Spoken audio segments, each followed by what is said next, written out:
I spent 5 years building my career at Meridian Financial, only to be demoted overnight so my boss could promote his friend. I smiled, played nice, and pretended everything was fine, while secretly uncovering their $9 million embezzlement scheme that would change everything. If you want to see what happens when corporate greed meets unwavering determination, hit that subscribe button and give this video a like. You won't want to miss how this workplace revenge story unfolds. I still remember the exact shade of blue in Robert's tie when he called me into his office that Tuesday morning. It matched the company logo of Meridian Financial Partners, where I'd dedicated 5 years of my life climbing from junior analyst to senior financial advisor. I was Audrey Hayes, 32 years old, and I'd earned every step up that ladder with meticulous work and late nights. "Take a seat, Audrey," Robert said, gesturing to the chair across from his immaculate desk. As VP of Financial Operations, Robert Palmer had always been professional, if a bit cold. Today, he seemed unable to meet my eyes. "We're restructuring the department," he began, shuffling papers that didn't need shuffling. "With the new fiscal year approaching, the board wants to streamline our operations." I nodded, having heard rumors of changes coming. What I didn't expect was what came next. "We're creating a new position, Director of Strategic Finance, that will oversee your current team." He finally looked up. "Your role will be adjusted to accommodate this change." "Adjusted?" I asked, keeping my voice steady even as my stomach dropped. "You'll report to the new director. Your compensation package will remain competitive, of course." He slid a folder across to me. "The details are all in here." I opened it to find my new job description. Same responsibilities. Lower title, reduced decision-making authority. A demotion, dressed up in corporate jargon. "May I ask who will be taking the director position?" I managed to keep my voice professional despite the heat rising in my cheeks. Robert's expression shifted to something almost resembling discomfort. "Marcus Delaney will be joining us next week." The name hit me like a physical blow. Marcus Delaney, Robert's former college roommate who I'd met at the company Christmas party last year. The same Marcus who had barely 3 years of finance experience compared to my decade in the field. "I see." I closed the folder. "And was my performance lacking in some way?" "Not at all," Robert replied quickly.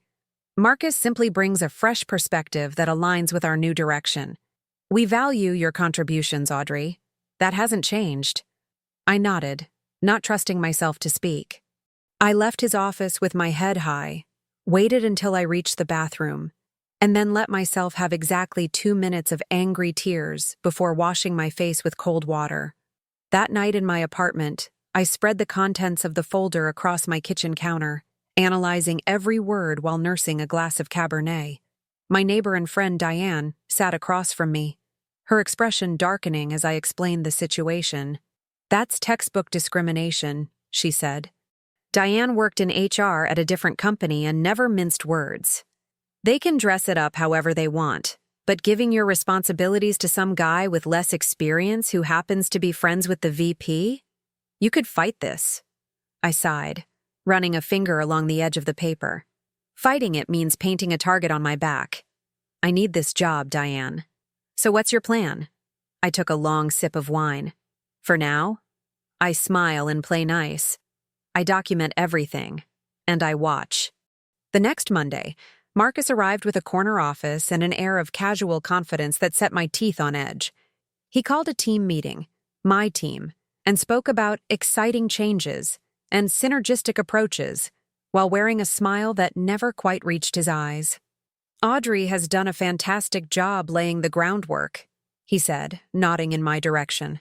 "I'm looking forward to building on her efforts and taking this team to the next level." My colleagues glanced my way with expressions ranging from confusion to pity. I'd managed most of them for years, earning their respect through competence and fairness. Now I sat among them, demoted without explanation. After the meeting, my analyst Jenny caught up with me in the break room. "This is bull," she whispered. "Everyone knows you should have gotten that position." I shook my head slightly. "It is what it is. We adapt." "Well, Marcus already requested access to all our client portfolios and financial models," she said. Wanted them by end of day. That was unusual. Those files contained sensitive information that typically required proper review and processing. All of them? Even the Westlake audit? Jenny nodded. Everything. A tiny alarm bell went off in my head. The Westlake audit contained discrepancies I'd flagged just last week. Unusual transfers that didn't align with their stated business operations. Nothing conclusive, just something that warranted a closer look. "Thanks for letting me know," I said. That night, I couldn't sleep. Something felt wrong. I got up at 3 a.m., made coffee, and opened my laptop. Using my remote access, I checked the system logs to see what Marcus had been reviewing. 4 hours of digging later, I sat back, my coffee long cold. Marcus had been systematically accessing our highest-value client accounts, the same ones that had shown minor discrepancies over the past year. Discrepancies I'd noted, but hadn't had time to fully investigate. This wasn't just about a demotion anymore. Something much bigger was happening at Meridian Financial Partners, and somehow I'd become an obstacle that needed to be moved aside. For the next 2 weeks, I played the perfect demoted employee. I smiled during meetings, completed my tasks efficiently, and acted as though the reorganization hadn't affected me. But behind this carefully constructed facade, I was investigating. Every night, I logged in remotely and tracked Marcus's digital footprints through our system. During the day, I maintained a small notebook where I documented conversations, decisions, and anything that seemed even slightly out of the ordinary. "You look tired," commented Jenny one morning, placing a coffee on my desk. "Everything okay?" "Just adjusting to the new normal," I replied, giving her a reassuring smile. What I couldn't tell her was that I'd discovered a pattern. Every Thursday, small amounts, between $10,000 and $50,000, were being siphoned from multiple high-value accounts into a holding account. From there, the money disappeared into a web of transactions too complex to follow without dedicated resources. The amounts were small enough to stay under the radar in accounts worth millions, but they added up. Based on the pattern I'd uncovered going back through records, this had been happening for at least 18 months, well before Marcus arrived, but accelerating since he took over. I needed more evidence before taking this to anyone. If I was wrong, my career would be over. If I was right, I was dealing with something dangerous. My opportunity came when Marcus announced he'd be attending a finance conference in Chicago for 3 days. As soon as he left, I approached Jenny. "I need a favor," I said quietly. "Can you pull the transaction logs for these accounts for the past 2 years? I'm trying to verify something for the quarterly review." Jenny raised an eyebrow but didn't question me. We'd worked together long enough for her to trust my judgment. That night, I stayed late at the office, going through the logs Jenny had provided. The pattern became clearer and more disturbing. The transactions always originated from the same terminal ID, Robert's private office computer. My heart raced as pieces fell into place. Robert had been embezzling funds for over a year.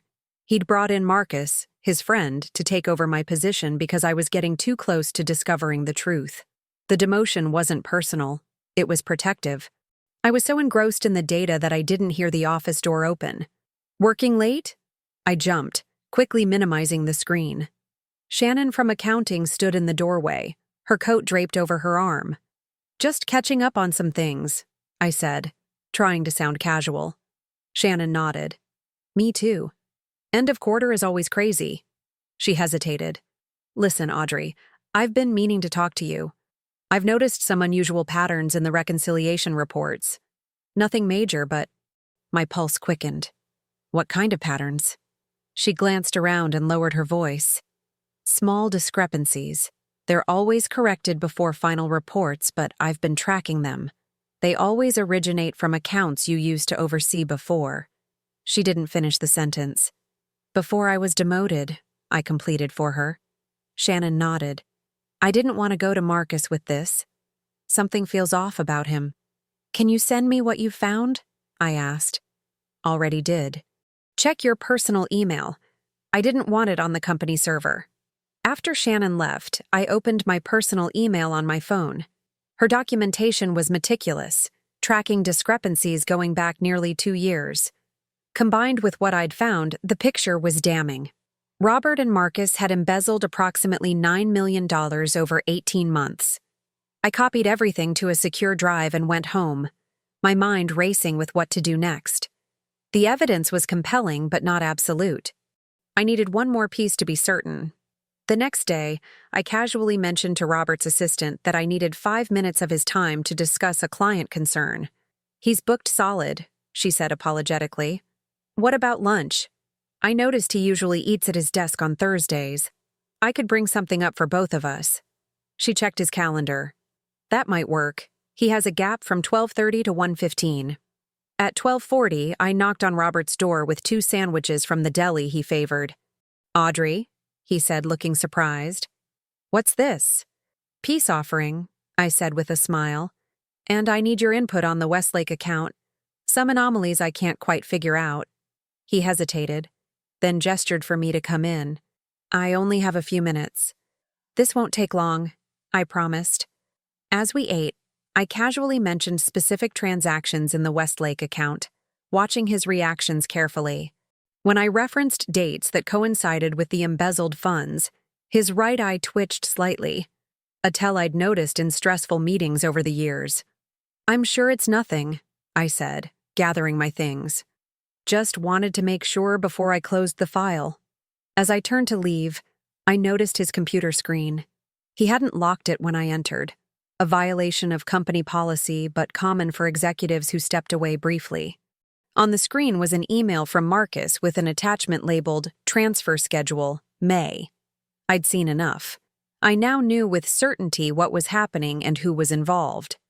The question was what to do about it. I spent the weekend building my case, organizing the evidence chronologically, and identifying the exact mechanisms they'd used to embezzle the funds. By Sunday night, I had a comprehensive report documenting approximately $9 million in stolen funds over 18 months. Monday morning, I arrived at work with the report saved to a secure drive and a knot in my stomach. I needed to act, but I couldn't go to HR. They reported directly to Robert.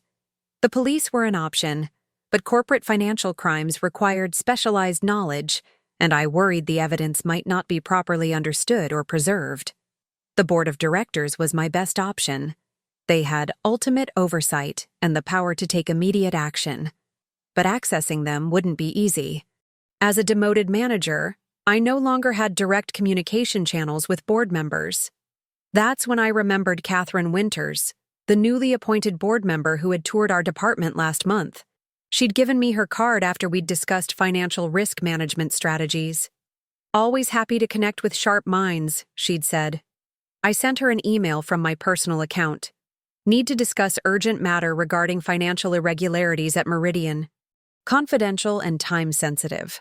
To my surprise, she responded within an hour, suggesting we meet for coffee that evening at a small cafe several blocks from the office. Throughout the day, I maintained my routine, careful not to arouse suspicion. Marcus was back from his conference, strutting around the office with renewed confidence. Robert called an executive meeting that lasted most of the afternoon. At 6 p.m., I met Catherine at the cafe. She was dressed in casual clothes rather than her usual boardroom attire, clearly trying to keep a low profile. "This sounded serious," she said after we'd ordered. "What's going on?" I took a deep breath. "I've discovered evidence of systematic embezzlement at Meridian, approximately $9 million over 18 months. I slid a flash drive across the table. "Everything's documented here." Her expression remained neutral, but her hand tightened around her coffee cup. "Who's involved?" "Robert Palmer and Marcus Delaney.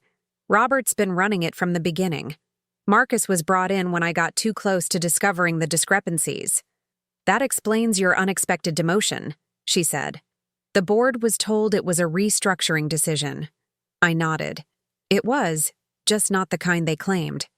Catherine pocketed the drive. "If what you're saying is true, this is extremely serious. What are you hoping will happen?" "I want it stopped," I said simply. "The clients deserve better. The company deserves better." "And what about you? Have you considered the risks you're taking?" "Whistleblowers often face retaliation, even with legal protections. I'd thought about little else for days. I understand the risks, but I can't look the other way. Catherine studied me for a long moment. The board has an emergency session tomorrow morning. I'll bring this to their attention then. In the meantime, act normally. Don't give them any reason to suspect, you know. I left the cafe feeling both relieved and terrified. The wheels were in motion, but the next 24 hours would be the most dangerous. That night, I received a text from an unknown number. Evidence received and verified. Initial review confirms your findings. Stay safe. Board convening at 8 a.m. I barely slept. Every noise outside my apartment made me jump. I'd taken on powerful people with resources and connections. But turning back wasn't an option. The next morning, I dressed with extra care, a navy blue suit that made me feel armored. I arrived at the office at my usual time, nodding to colleagues, getting coffee from the break room. Everything normal. Everything routine. At 9:17 a.m., my phone buzzed with another message from the unknown number. Meeting room 12, now. My heart pounding, I grabbed a notebook as cover and made my way to the 12th floor. Executive territory where I rarely had reason to go anymore. The receptionist nodded me through without question, which was unusual. Meeting room 12 had frosted glass walls. I could see silhouettes inside but couldn't identify individuals. Taking a deep breath, I knocked and entered. Inside sat 4 board members, including Catherine, 2 people I assumed were legal counsel, and an older man I recognized as James Harrington, the company's founder and chairman who usually operated from the London office. "Ms. Hayes," said Harrington, gesturing to an empty chair. "Please join us." Robert and Marcus were noticeably absent. "Where are they?" I asked. "Security is escorting them from the building as we speak," Catherine said. "The evidence you provided was irrefutable. We've already contacted the authorities." Relief washed over me so intensely that I had to grip the table edge to steady myself. "Ms. Hayes," Harrington continued, "your courage and integrity are commendable. Not many would have pursued this at such personal risk." I nodded, unable to find words immediately. "We'll need your help in the coming weeks to unravel this completely," said one of the lawyers. "But for now, we want to assure you that your position will be restored, with appropriate compensation for the unjust demotion." "Thank you," I managed. "There will be a company-wide announcement this afternoon," Catherine added. "Until then, this remains confidential." As I left the meeting, walking back to my desk in a daze, I realized this was just the beginning. There would be investigations, possibly a trial, certainly media attention. But for the first time in weeks, I felt like I could breathe again. The company-wide email arrived at 3 p.m., its careful wording barely disguising the bombshell it contained. Leadership changes effective immediately. Financial irregularities discovered. Commitment to transparency and integrity. Within minutes, the office was buzzing. Colleagues gathered in small clusters, voices hushed but excited. I kept my head down, focusing on my computer screen while chaos erupted around me. Jenny appeared at my desk, eyes wide. "Is it true? They're saying Robert and Marcus were escorted out by security." I maintained a neutral expression. "I only know what was in the email." She leaned closer. "But you knew something was wrong, didn't you? That's why you were asking for those transaction logs." Before I could respond, my phone rang. It was Catherine's assistant, requesting my presence in the conference room for an emergency department meeting. The financial department staff filed in, faces showing varying degrees of confusion and concern. Catherine stood at the head of the table, flanked by James Harrington and the company's legal counsel. "Thank you all for coming on such short notice," Catherine began. "As you may have gathered, we're facing an unprecedented situation. Robert Palmer and Marcus Delaney have been terminated for gross misconduct involving financial fraud." A collective gasp rippled through the room. "An investigation is underway, and we expect formal charges to be filed soon. In the meantime, we need to stabilize operations and reassure our clients." She looked directly at me. "Audrey Hayes will be assuming leadership of the department effective immediately, with a promotion to Vice President of Financial Operations." All eyes turned to me. The room fell silent. Audrey's integrity and diligence were instrumental in uncovering this fraud, Catherine continued. Her actions protected both our clients and this company from further harm. The announcement unleashed a torrent of questions. How much money was taken? Were clients affected? What would happen to ongoing projects? Through it all, I remained composed, answering what I could, and deferring to Catherine when appropriate. After the meeting, James Harrington asked me to walk with him. The next few weeks will be challenging, he said as we strolled toward his temporary office. The press will get wind of this soon. Law enforcement will have questions. Clients will be concerned. I understand, I replied. I'm prepared to do whatever's needed. He stopped walking and turned to face me. You know, my father started this company 70 years ago with the belief that finance should serve people, not exploit them. Somewhere along the way, Robert forgot that. He shook his head. $9 million. All those lives affected. We'll make it right, I said with more confidence than I felt. Yes, we will. He smiled slightly. Starting with yours. The board has approved a compensation package that includes back pay for the period of your demotion, plus a substantial bonus for your service to the company. The details will be in your new contract. Over the next month, the full extent of Robert and Marcus's scheme came to light. They had targeted accounts of older, wealthy clients who rarely checked the details of their statements. The money had been funneled through a network of shell companies before ending up in offshore accounts. Both men were arrested and charged with multiple counts of fraud, embezzlement, and conspiracy. Robert's wife filed for divorce. Marcus's previous employer launched an investigation into his activities there. The media coverage was intense but brief. Another corporate scandal in a world full of them. Meridian implemented new oversight protocols, and I worked 16-hour days helping rebuild client trust. One evening, as I was leaving the office well after 9 p.m., I found Jenny waiting by my car. You don't have to work these hours anymore, she said. You're the boss now. I smiled tiredly. Just until things settle down. The team took a vote, she said. We want to take you out Friday night. To celebrate properly. The gesture touched me. I'd like that. As I drove home that night, I reflected on how quickly life could change. 6 weeks ago, I'd been demoted, humiliated, uncertain of my future. Now I had the job I'd earned, the respect of my colleagues, and the satisfaction of knowing I'd done the right thing despite the risks. My phone buzzed with a text from Diane. Saw your company in the news again. Proud of you. Dinner this weekend? I smiled and dictated my response. Absolutely. I have quite a story to tell you. The next morning, I walked into the office, my office, and took a moment to appreciate the view from the window. The city sprawled below, people going about their lives, most of them never knowing how close millions of dollars had come to disappearing into the pockets of 2 greedy men. My assistant knocked on the door. Your 9 a.m. is here, the new compliance team. I straightened my jacket and turned from the window. Send them in. There would always be people like Robert and Marcus, I realized. People who saw rules as obstacles and others as pawns. But there would also always be people willing to stand up to them, to protect what was right even at personal cost. I was proud to be one of them.